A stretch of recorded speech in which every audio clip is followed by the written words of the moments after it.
Kita lanjutkan pemirsa, ini semakin menarik walaupun sudah di penghujung ya. Aduh, kita maksimalkan saja. Nah, boleh tadi dijelasin lagi nih kembali mengenai bukunya ini. Tadi kan ada buku yang satu, kemudian buku yang satunya apa lagi tuh? Iya. Jadi ini yang pertama tadi ini non fiksi ya, artinya kisah nyata begitu perjalanan saya untuk keliling tadi karena di organisasi kemanusiaan itu untuk berinteraksi mengambil banyak pengalaman. Kemudian itu yang tadi saya singgung sedikit soal saya itu punya cita-cita tidak mau naik pesawat kalau tidak dibelikan tiketnya. Artinya saya percaya begitu bahwa orang akan membayar saya karena kapasitas diri saya.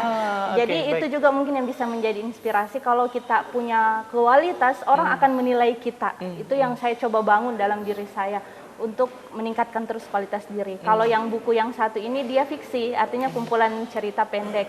Ini bersama teman-teman di organisasi Forum Lingkar Pena bekerja sama dengan September Tanpa Hujan. Itu maksudnya apa tuh? Iya, September Tanpa Hujan ini adalah kisah yang mengangkat sebenarnya kejadian tsunami Palu. Jadi saya bukukan dalam non fiksi untuk sekedar jadi pengingat lah. Ada kisah cintanya juga. Tapi lebih banyak kisah-kisah yang menarik yang ditulis teman-teman yang lain dari organisasi Forum Lingkar Pena bekerja sama dengan Balai Bahasa ini ya. Jadi kita Balai Bahasa Provinsi Sulsel ya. Jadi diterbitkannya juga oleh Unismu Press. Ya, jadi ini kalau mau baca Kak gimana nih? Apakah dipesan atau ada di perpustakaan tertentu atau gimana? Bisa kontak di teman-teman organisasi Forum Lingkar Pena. Oh, jadi mungkin masuk aja di Instagramnya ya, Iya, Forum Lingkar Pena. Kemudian boleh tuh di DM ya, adminnya ya. Betul, Oke, jadi silakan pemirsa ya di follow Forum Lingkar Pena. Kemudian kalau mau tanya-tanya buku karyanya Kak Lisa, boleh di DM deh adminnya, karena mungkin adminnya adalah temannya. Iya, bukan banyak. Mungkin lagi ya, pasti teman ya, karena beliau juga berasal dari Forum Lingkar Pena. Iya, dan banyak karya-karya yang bagus-bagus semua di Forum Lingkar Pena. Betul. Jadi banyak pilihan ya. Seperti itu. Nah, luar biasa. Boleh diperlihatkan ulang lebih besar lagi ke pemirsa.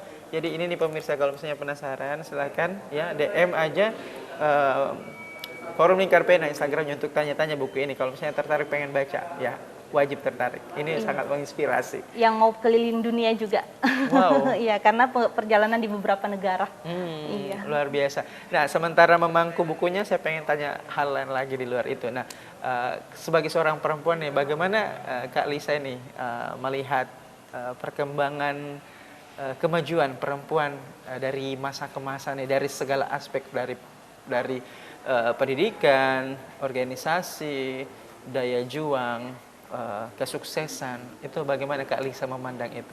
Kalau menurut saya saat ini dunia untuk perempuan itu sudah sangat terbuka peluangnya, kesempatannya, artinya untuk berkarya itu di banyak bidang dan lini kehidupan itu perempuan sudah dapat kesempatan yang lebih baik daripada di masa yang lalu. Seperti saya sebenarnya secara pribadi juga cukup merasakan orang tua saya mungkin ya, ibu saya dulu itu kayak perempuan itu masih tabu begitu kalau bekerja di sektor-sektor tertentu.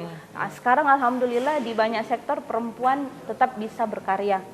Tetapi yang menjadi pesan saya bahwa kita sebagai perempuan tetap harus menjaga identitas kita ya, artinya fitrah kita sebagai perempuan itu harus tetap terjaga apapun profesi kita.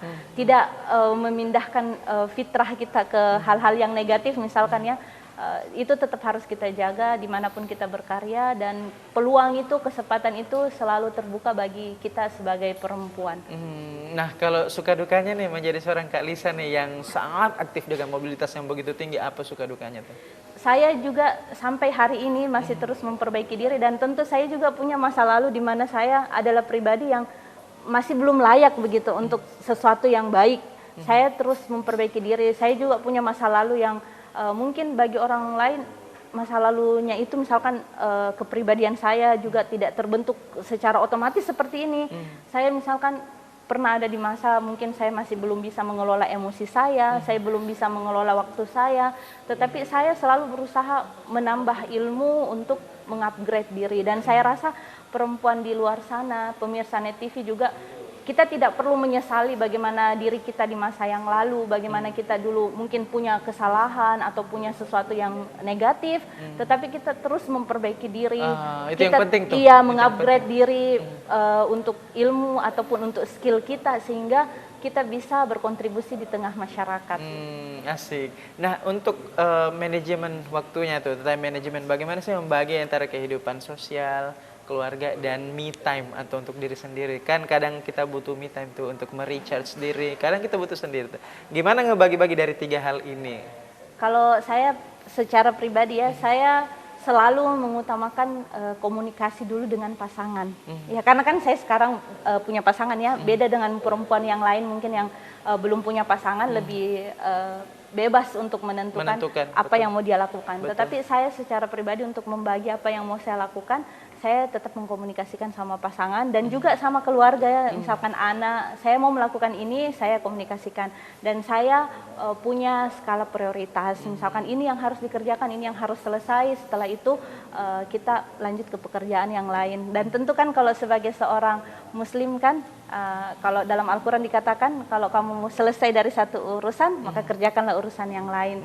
Jadi itu saja sih, punya target harus selesaikan ini, mana skala prioritas itu dulu, dan tentunya semua dikomunikasikan dengan keluarga, karena jangan sampai ada hal-hal yang kita lakukan justru mengambil hak keluarga kita. Akhirnya keluarga kita merasa dia sendiri yang bekerja, kita terabaikan. Jadi sebisa mungkin semuanya kita komunikasikan dengan keluarga.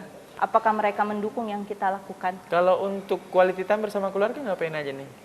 Kalau saya kebetulan sukanya memang punya agenda dengan suami untuk jalan, ya suka berdua. Mungkin pantai atau gunung atau apa gitu. Yang penting keluar saja dari rumah. Oh, jadi semua suka Iya. ya, semua jenis atmosfer. Iya. Entah itu mungkin di shopping, misalnya Iya. mall ya, atau di alam kayak Iya. gunung atau pantai, pokoknya semua bisa ya. Iya. Kayak gitu ya. Sebenarnya kalau saya punya prinsip secara pribadi saja ya, selama kalau kita bersama orang yang kita sayang atau yang kita senangi, dimanapun tempatnya itu kita bisa mendapatkan kebahagiaan itu. Romantis banget.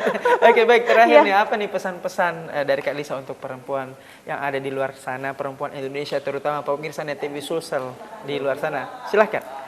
Jadi kita sebagai perempuan, lahir sebagai perempuan sebenarnya adalah karunia yang luar biasa dari Allah Subhanahu wa taala, tanpa menyampingkan gender yang lain ya. Betul. Tetapi agama kita sebagai muslim mengutamakan kita sebagai perempuan, kita adalah makhluk yang diistimewakan, bahkan dikatakan bahwa surga itu adalah di bawah telapak kaki ibu, artinya di bawah kuasa seorang perempuan. Maka seharusnya sebagai seorang perempuan, mari kita mengoptimalkan potensi diri yang kita miliki. Teruslah belajar, berkarya, memperbaiki apa yang harus kita perbaiki di dalam kehidupan ini, hingga pada akhirnya tugas kita di dunia ini selesai, kita meninggalkan jejak yang terbaik. Legacy. Wah, powerful sekali, luar biasa. Terima kasih Kak Lisa sudah hadir di tengah-tengah kita dalam program Bukan Perempuan Biasa. Ini memang sangat menginspirasi dan wajib diikuti jejak langkahnya nih Kak Lisa ya. Pokoknya buatlah legacy ya, warisan. Apa yang bisa diwariskan kira-kira pemirsa? Oke. Nah, terima kasih sekali lagi, sehat-sehat selalu. Kita jumpa lagi di kesempatan yang lain Kak Lisa. Nah, itulah tadi sharing diskusi ya dengan narasumber kita yang tidak kalah menginspirasi, seorang educator, organisator, dan juga womanpreneur, seorang Kak Lisa. Semoga ini bisa menjadi inspirasi yang luar biasa untuk teman-teman yang ada di rumah.